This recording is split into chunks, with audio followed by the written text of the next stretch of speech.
বিল্লাহি মিনাশ শাইতানির রাজিম বিসমিল্লাহির রহমানির রহিম নুনাজ্জিলুল কুরআনি মা হুয়া শিফা ওয়া রাহমাতুল লিল মুমিনিন। সকল প্রশংসা সেই রব্বুল আলামিনের, যে রব্বুল আলামিন আমাকে এবং সকল মাখলুকাতকে সৃষ্টি করেছে। সেই রব্বুল আলামিনের প্রতি শুকর আদায় করি, সকলে বলে আলহামদুলিল্লাহ। প্রিয় দর্শক ভাই ও বোনেরা, আজকে আমি আবারও আপনাদের মাঝে সেই বাণবিদ্যা নিয়ে হাজির হয়েছি। ইতিপূর্বে আমার চ্যানেলে এরকম কোনো বাণবিদ্যা দেওয়া হয় নাই। আমি চাই না যে আমার দ্বারা মানুষের কোনো ক্ষতি হোক, সেই জন্য এই বিদ্যাগুলা দিই না।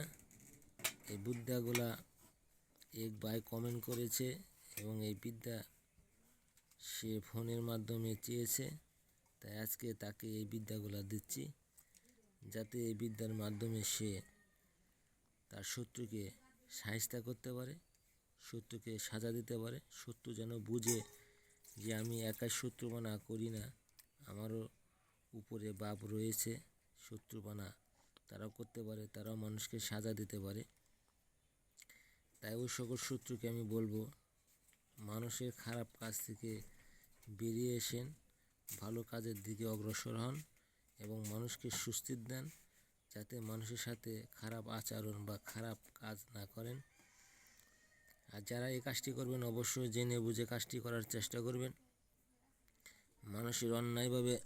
মানুষের অন্যায়ভাবে কোনো ক্ষতি করবেন না, যাতে মানুষ আপনার দ্বারা কোনো কষ্ট না পায়। এই কাজটি করার আগে অবশ্যই চিন্তা ভাবনা করে কাজটি করবেন। এই কাজটি কীভাবে করবেন, কীভাবে করলে আপনার কাজটি হবে, সেই বিষয়ে পুরোপূর্ণভাবে বিস্তারিত জেনে যাবেন। আপনারা যদি ভিডিওটা টেনে দেখেন তাহলে বুঝতে পারবেন না। আর এইখানে উপরে যে নকশাটি দেখতেছেন আরবি লেখা, এটা আপনাকে লিখতে হবে। এটা কিভাবে লিখবেন? প্রথম অবস্থায় আপনি শত্রুর কাপড় সংগ্রহ করবেন। সংগ্রহ করে আপনি নিজে রক্ত দিয়ে 7 মসজিদের পানি দ্বারা অঙ্কন করিতে হবে। তারপরে এটি শত্রু গৃহে দাফন করতে হবে।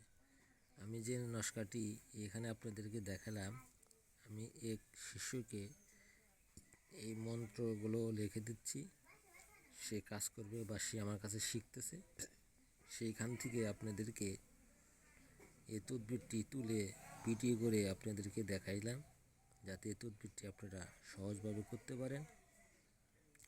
আর এই তদবির দ্বারা মানুষকে খারাপ কোনো কাজ করবে না, শত্রুর শরীরে জ্বালাপোড়া শুরু হবে, শত্রুর শরীর জ্বলবে, সে অস্থির হয়ে যাবে, সে জ্বলা যন্ত্রণার কারণে টিকতে পারবে না, থাকতে পারবে না, সে ছটফট করবে।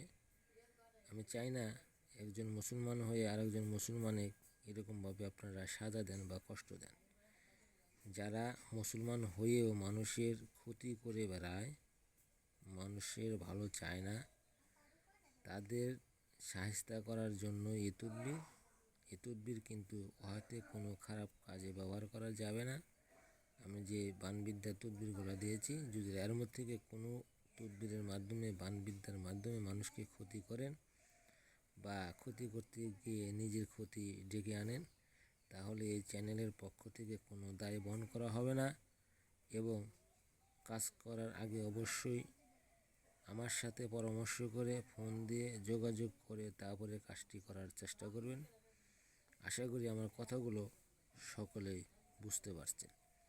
যারা চ্যানেলটি সাবস্ক্রাইব করেন না, সাবস্ক্রাইব করে দিবেন এবং চ্যানেলের সাথে থাকবেন, যাতে আপনাদের ভালো তদবির ও ভিডিও আমি দিতে পারি। আসসালামু আলাইকুম।